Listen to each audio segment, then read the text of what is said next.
معلم محمد شریف، اسلامیات teacher, بیریا colleges, class دہم، سبق number 1۔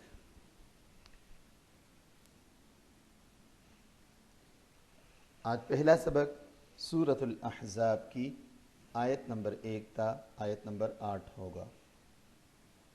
آج کا موضوع ہے تلقین الہی اور رسومات جاہلانہ کا خاتمہ۔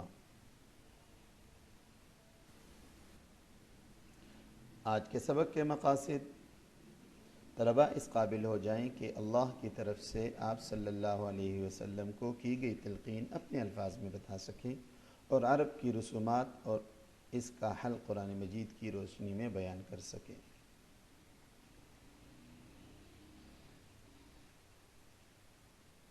آپ صلی اللہ علیہ وسلم کون ہیں؟ اللہ کے نبی ہیں۔ انبیاء اللہ کی شریعت کے پابند ہوتے ہیں، لا محال اللہ کی شریعت کے پابند ہوتے ہیں، وہ اللہ کے احکام سے آگے پیچھے نہیں ہوتے۔ اللہ کے نبیوں کو جو خطاب ہوتا ہے وہ کس کے لیے ہوتا ہے؟ عوام الناس کے لیے ہوتا ہے، امت کے لیے ہوتا ہے۔ آج ہم سورۃ الاحزاب کا پہلا سبق پڑھیں گے جس میں آپ صلی اللہ علیہ وسلم کو خطاب فرمایا گیا مگر حکم امت کو دیا گیا۔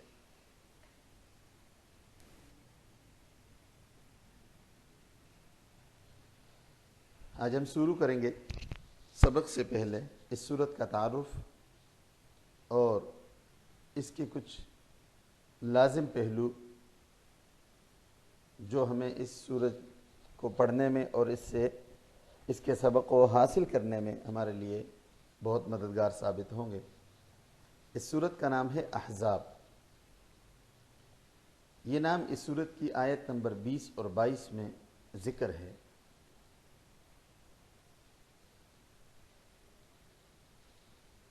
اس نام کی وجہ تسمیہ یہ ہے کہ اس سورت کا یہ نام کیوں پڑا، وجہ تسمیہ۔ تو احزاب کا جو لفظ ہے یہ حزب کی جمع ہے، اور حزب کا معنی ہے گروہ، ایک لشکر، ایک گروہ۔ اب سن 5 ہجری میں بہت سارے مختلف گروہوں نے مل کر ایک بڑا لشکر ترتیب دے کر مدینہ منورہ پر حملہ کیا، اور ایک ناکام بھی ہوئے، شکست کھا کر واپس چلے گئے۔ اب اس صورت میں چونکہ اس جنگ کا ذکر ہے، اس جنگ میں بہت سارے گروہ مل کر آئے تھے، تو اس صورت کا نام اس لحاظ سے الاحزاب رکھا گیا۔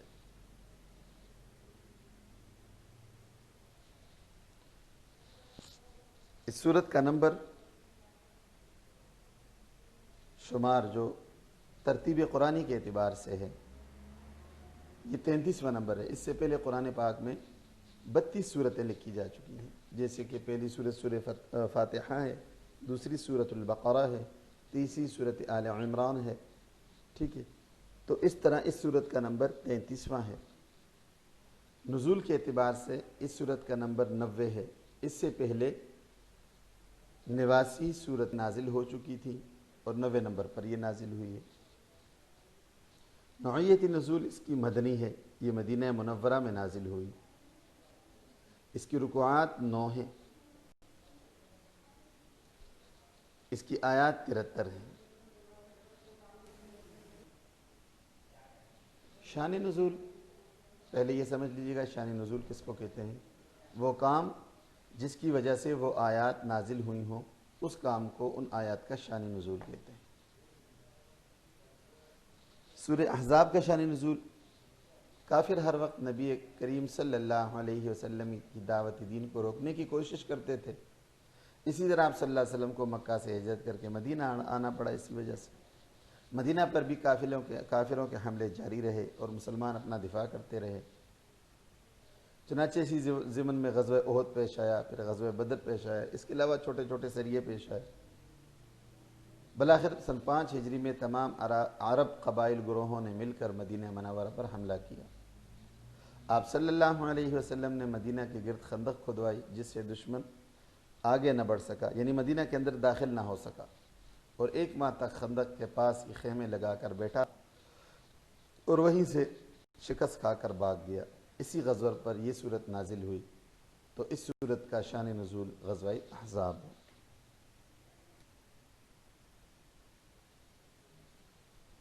چلتے ہیں ہم سورت کے متن کی طرف۔ یاد رکھیے گا کہ قرآن پاک کی تلاوت جب کریں تو اس کے آداب 3 طرح کے ہیں۔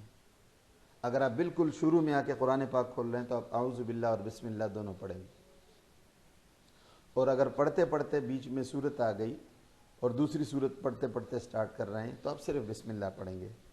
لیکن اگر پڑھتے پڑھتے بیچ میں رک گئے، کسی سے بات کی، کوئی کام کیا، واپس بیٹھے، تو اعوذ باللہ پڑھنا ضروری ہے، بسم اللہ پڑھنے کا آپ کو اختیار ہے۔ اب ہم سبق شروع کرتے ہیں۔ اعوذ باللہ من الشیطان الرجیم، بسم اللہ الرحمن الرحیم۔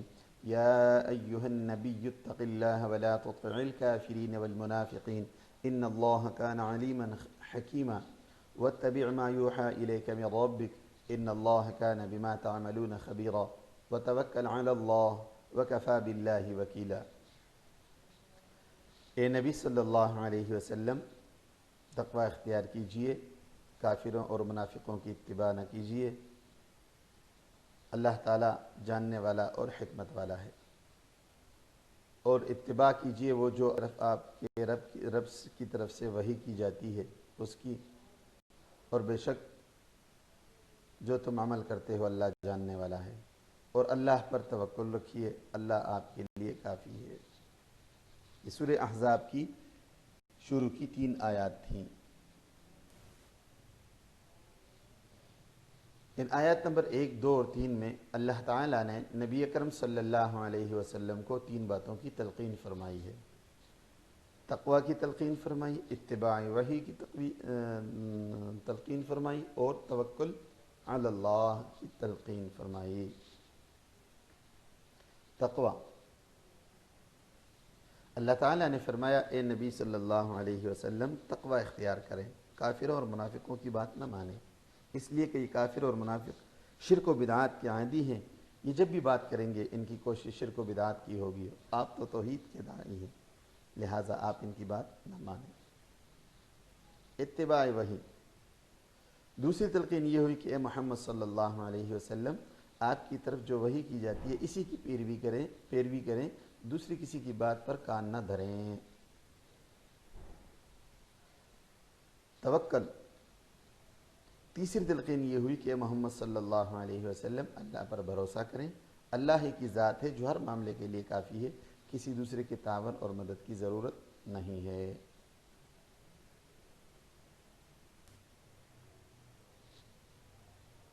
اب ہم آگے چلتے ہیں آیت نمبر 4 اور 5 میں۔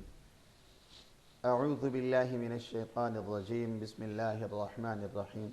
ما جعل اللہ لرجل من قلبین فی جوفہ وما جعل ازواجکم اللائی تظاہرون منہن امہاتکم وما جعل ادعیاءکم ابناءکم ذالکم قولکم بافواہکم واللہ یقول الحق وهو یہدی السبیل ادعوہم لآبائہم هو اقسط عند اللہ فإن لم تعلموا آباءهم فإخوانكم في الدين ومواليكم وليس عليكم جناح فيما أخطأتم به ولكن ما تعمدت قلوبكم وكان الله غفورا رحيما۔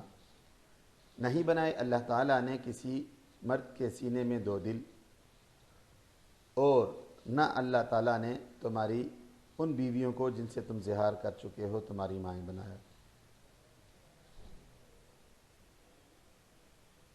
اور نہ اللہ تعالیٰ نے تمہارے منہ بولے بیٹوں کو تمہارے حقیقی بیٹے بنایا۔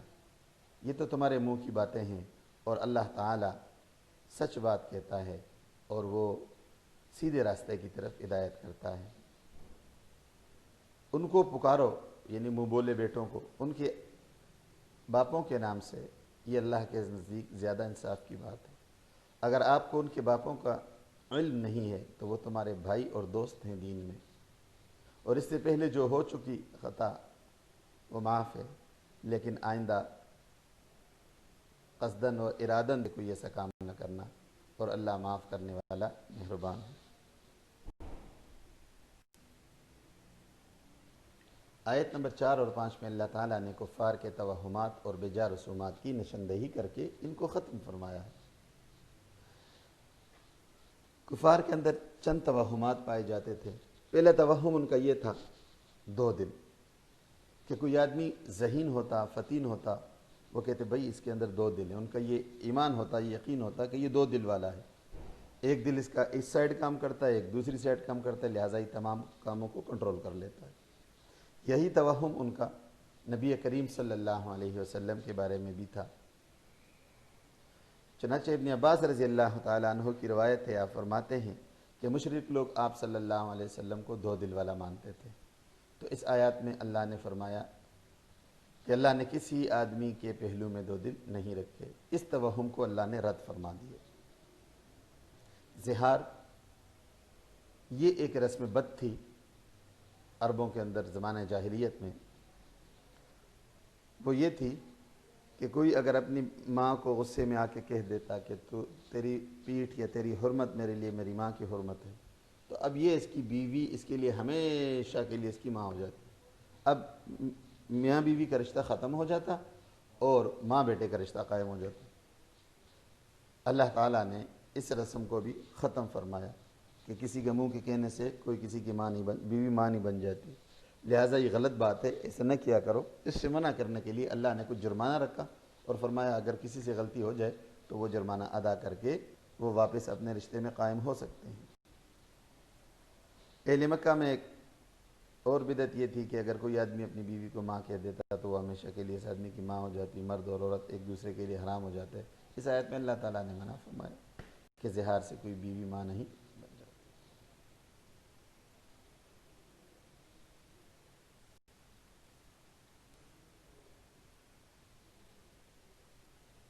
منہ بولا بیٹا، یہ عربوں کے اندر ایک اور رسم بد تھی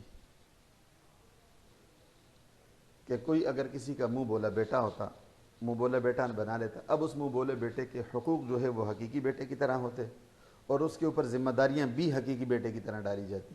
حقوق مثال کے طور پر وہ منہ بولے باپ کی وراثت کا حقدار ہوتا، اس کی وراثت میں سے حصہ لیتا، اور وہ جو منہ بولی ماں ہے، اس شخص کی بیوی ہے منہ بولے والد کی، تو وہ اس کی ماں ہو جاتی، اس سے پردہ نہیں ہوتا، اور منہ بولے باپ کی بیٹیوں سے بھی پردہ نہیں ہوتا، اور اسی طرح گھروں میں رہن سہن اکٹھا ہو جاتا، اور اس پر فرائض بھی بڑھ جاتے۔ یہ پوری کی طرح جیسے حقیقی بیٹا کے فرائض ہوتے ہیں، نہ ماننے سے اس کو گناہ گار مانا جاتا ہے، اور والد کی فرما برداری نہ کرنے سے اس کو جو سزا کے درجات بتائے گئے ہیں وہ سب اس کے لیے یہ لوگ رکھ لیتے۔ اللہ تعالیٰ نے منع فرما دیا۔ اللہ تعالیٰ نے فرمایا ایسا نہیں۔ اللہ تعالیٰ نے فرمایا تمہارے لیپالک کو تمہارا بیٹا نہیں بنایا، یہ سب تمہارے منہ کی باتیں ہیں۔ لیپالک کو اپنے اصل باپ کے نام سے پکارو، یہی ان کے ساتھ انصاف ہے۔ اگر لیپالک کے اصل والد کا آپ لوگوں کو پتہ نہیں ہے تو یہ تمہارا دین میں بھائی ہے نہ کہ بیٹا۔ لیپالک کے بارے میں جو غلطی ہو گئی ہے وہ معاف ہے، لیکن آئندہ ایسا نہ کرنا۔